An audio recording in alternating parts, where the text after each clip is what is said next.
Hello दोस्तों, free Indian coaching में आप सभी का स्वागत है। तो इस वीडियो में हम लोग कक्षा 7वीं गणित की वर्कशीट सॉल्व करने वाले हैं, जो कि माह मार्च की है।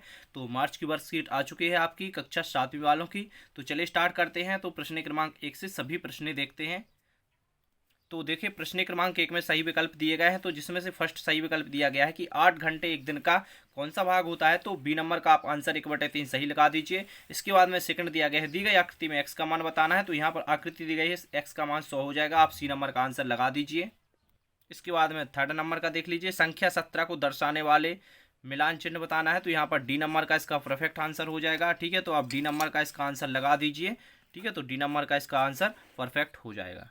इसके बाद देखिए फोर्थ नंबर का, किसी आयताकार खेत के चारों ओर बाड़ लगाने के लिए आवश्यक तार की लंबाई को क्या कहते हैं। तो इसको परिमाप कहते हैं। तो इसका वी आंसर आप परफेक्ट होगा। तो परिमाप यहाँ पर लिख दीजिए इस प्रकार, देखिए परिमाप। तो यहाँ पर इस प्रकार लिख देना है और यहाँ पर क्या लिखना है, यहाँ पर जी लिख देना है डी नंबर का। ठीक है, इसके बाद आगे देखिए जो भी नंबर का है, यानी कि 5वां है, एक 15 मीटर लंबी सीढ़ी भूमि में 15 मीटर ऊंचाई पर स्थित खिड़की तक पहुंचती है। दीवार की सीढ़ी की पैर की दूरी बताना है। तो यहाँ पर इसका परफेक्ट आंसर 9 नंबर मतलब 9 मीटर हो जाएगा डी नंबर का। ठीक है, तो यहाँ पर आप 9 मीटर लगा दीजिए जल्दी से। इसके बाद प्रश्न क्रमांक 2 को देखते हैं। तो प्रश्न क्रमांक 2 में ध्यान से देख लीजिए, आप क्या दिया गया है, 3 आकृति दी गई हैं।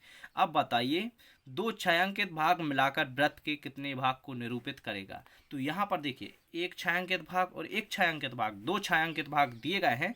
तो दोनों यहाँ पर हम लोग क्या करेंगे, तो दोनों को मिला देंगे, क्योंकि यहाँ पर क्या कहा गया है, बताइए दो छायांकित भाग मिलाकर वृत्त के कितने भाग बनेंगे। तो दो भाग ही बनेंगे ना, दो या छायांकित हैं। तो आप इन क्या कीजिए, साथ में दोनों को साथ में मिला दीजिए इस प्रकार। ठीक है, शीश से आप शीश उठाइए और इस प्रकार जैसे कि मैं यहाँ पर मिला रहा हूँ, तो आप भी अपनी वर्कशीट में साथ में कर लीजिए, साथ में मिला लीजिए। ठीक है, इस प्रकार आपको दोनों भागों को जोड़ देना है, यानी कि इस प्रकार शीश से आपको इसको छायांकित कर देना है।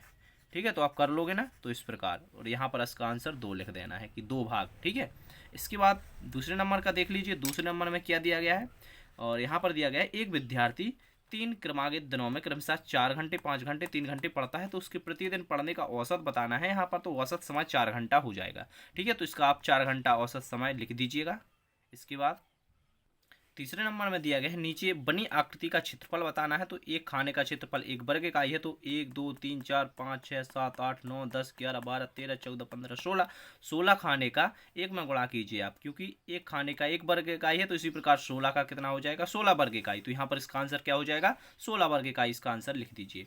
इसके बाद दिया है, वर्ष 1998 से 2002 के बीच एक फैक्ट्री द्वारा, यानी कि फैक्ट्री द्वारा निर्मित साइकिलों की संख्या निम्नलिखित सारणी द्वारा दर्शाई गई है। इस सारणी के आधार पर निम्नलिखित प्रश्नों के उत्तर देना है। तो देखिए, सारणी में 1998 में से 2002 तक साइकिलें बनी हैं, निर्मित की गई हैं। तो सबसे ज़्यादा 2002 में 1200 साइकिलें निर्मित की गई हैं। तो किस वर्ष सबसे अधिक संख्या में साइकिलें निर्मित की गई हैं। तो यहाँ पर आप लिख सकते हो 2002 में 1200 साइकिलें निर्मित की गई हैं। इसके बाद है, वर्ष 1998 से वर्ष 2002 के बीच की कुल कितनी साइकिलें निर्मित की गई हैं। वह सबसे अधिक एवं सबसे कम साइकिलों की संख्या बताना है। यहाँ पर देखिए, 1998 से 2002 के बीच में कुल 4600 साइकिलें निर्मित की गई हैं। सबसे अधिक एवं सबसे कम 1999 में निर्मित हुई हैं। और यहाँ पर आपको 2000 बराबर 1200, 1999 बराबर 600, और यहाँ पर अंतर निकाल देना है, 1200 माइनस 600 करके 600 साइकिल आ जाएंगी। इसके बाद यहाँ पर आप देख सकते हो 1 2 3 खाने निर्मित किए गए हैं, यहाँ पर मतलब छायांकित किए गए हैं, और बाकी के शेष बचे हैं। तो यहाँ पर टोटल कितने दिए गए हैं, 1 2 3 4 5 6 7 8 9 10 खाने दिए गए हैं, और छायांकित 1 2 3 है। तो इसका आंसर क्या लिख दोगे आप, 3/10 लिख दीजिए।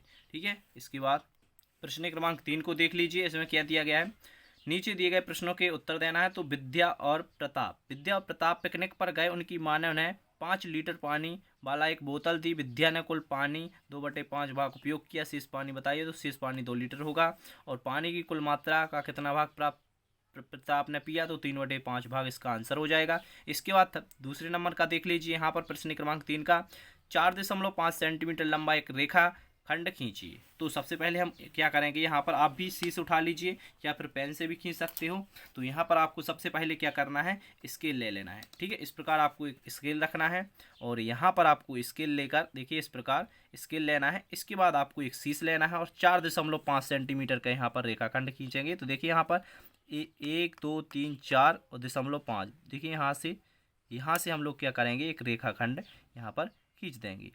कुछ इस प्रकार आपको खींच लेना है। देखिए इस प्रकार ये खींच गया हमारा 4.5 तक। तो यहाँ पर 5 तक एक रेखाखंड आपको भी इस प्रकार एक रेखाखंड खींच लेना है। अब क्या कहा गया है, क्वेश्चन देख लीजिए। क्वेश्चन में कहा गया है कि एक 4.5 सेंटीमीटर का लंबा एक रेखाखंड खींचना है, उसका लंब समद्विभाजक भी खींचना है।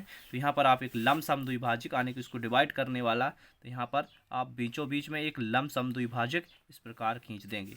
ठीक है, तो इस प्रकार आपको खींच देना है। ठीक है, तो इस प्रकार आपको एक लंब समद्विभाजक भी खींच देना है।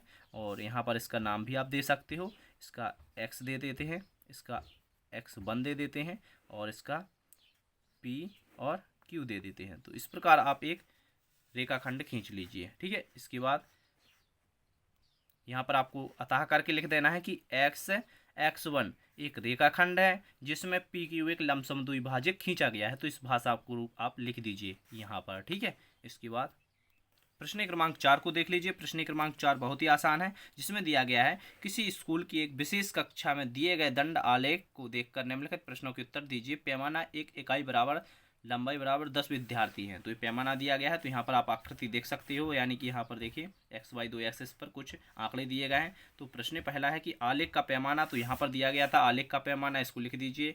पैमाना 1 इकाई, लंबाई बराबर 10 विद्यार्थी। तो जल्दी से इसको भी आप नोट कर सकते हैं कि पैमाना 1 इकाई बराबर 10 विद्यार्थी। ठीक है, इसके बाद जो सेकंड दिया गया है कि वर्ष 2002 में कक्षा में विद्यार्थियों की संख्या कितनी है। तो विद्यार्थी 50 होंगे 2002 में। यहाँ पर आप देख सकते हो 2002 में, देखिए यहाँ तक कहाँ तक गया है, 50 तक गया है ना 2002 में। तो यहाँ पर आप 50 लिख दीजिए। इसके बाद वर्ष 2003 में विद्यार्थियों की संख्या वर्ष 2000 के विद्यार्थियों की संख्या से कितना अधिक है। तो यहाँ पर आप लिख देंगे 30 अधिक है। ठीक है, तो इसका आंसर 30 हो जाएगा। इसके बाद आगे बढ़ते हैं। प्रश्न क्रमांक 4। प्रश्न क्रमांक 4 का यहाँ पर सेकंड क्वेश्चन दिया गया है, जिसमें एक सेव को 4 बराबर भागों में बांटा गया है। मुझे 2 भाग और मेरे छोटे भाई को भी 1 भाग मिला। हम दोनों को सेब का कुल कितना भाग मिला। तो इसका आंसर आप यहाँ से लिखिए, हम दोनों को सेब का कुल 3/4 भाग मिला। तो आपको यहाँ से लेकर यहाँ तक इसका आंसर लिख देना है। ठीक है, कहाँ तक लिखना है आपको, यहाँ से हम दोनों को सेब का कुल 3/4 भाग, आंसर 3/4 भाग मिला। इसके बाद जो यहाँ पर आंसर यहाँ से यहाँ तक लिखा गया है, तो ये आपका प्रश्न क्रमांक 5 का है। ठीक है, ध्यान रखिए एक मेज के ऊपरी पृष्ठ की माप 2 मीटर गुणित 150 सेंटीमीटर है। मेज के पृष्ठभाग का क्षेत्रफल वर्ग मीटर में ज्ञात कीजिए। तो इसका आंसर क्या हो जाएगा, ये आंसर यहाँ से लिखना है आपको। मेज के ऊपरी पृष्ठ की माप बराबर 2 मीटर गुणित 150 सेंटीमीटर, और यहाँ पर 100 सेंटीमीटर बराबर 1 मीटर, 150 सेंटीमीटर बराबर 1.50 मीटर। एम का मतलब यहाँ पर मीटर से है। ठीक है, तो यहाँ पर 2 मीटर गुणित 1.50 मीटर कर देंगे, तो यहाँ पर 30 वर्ग मीटर इसका परफेक्ट आंसर हो जाएगा प्रश्न क्रमांक 5 का। तो प्रश्न क्रमांक 5 का आंसर आपको ये लिख देना है। और प्रश्न क्रमांक 4 का जो सेकंड सवाल है, इसका आंसर इतना बस लिखना था। ठीक है, तो इतना बस आप लिख दीजिए जल्दी से। इसके बाद देखते हैं प्रश्न क्रमांक 6। तो प्रश्न क्रमांक 6 में एक आकृति दी गई थी, तो आकृति को ध्यान से देखिए, और एक तालिका दी गई है। उस तालिका में इस प्रकार आपको लिख देना है कि केंद्र O है, यहाँ पर व्यास BC है, जीवा DE है, और एक त्रिज्यखंड है जो AC है, और त्रिज्या कितनी है OA, OC और OB है। तो इस आकृति को देखकर आप अपनी तालिका को पूरा कर लीजिए। और आपको स्क्रीन पर जो वीडियो दिख रहे हैं, यहाँ पर वीडियो पर क्लिक करके आप अदर सब्जेक्ट के वीडियो आप कक्षा 7वीं के देख सकते हो। तो जल्दी से इन वीडियो पर आप क्लिक कर लीजिए, और आपको सभी सब्जेक्ट के यहाँ पर वर्कशीट प्रोवाइड की गई हैं। तो जल्दी से सॉल्यूशन देख लीजिए, और इस वीडियो को ज़्यादा से ज़्यादा अपने दोस्तों में शेयर कर दीजिए। Thank you.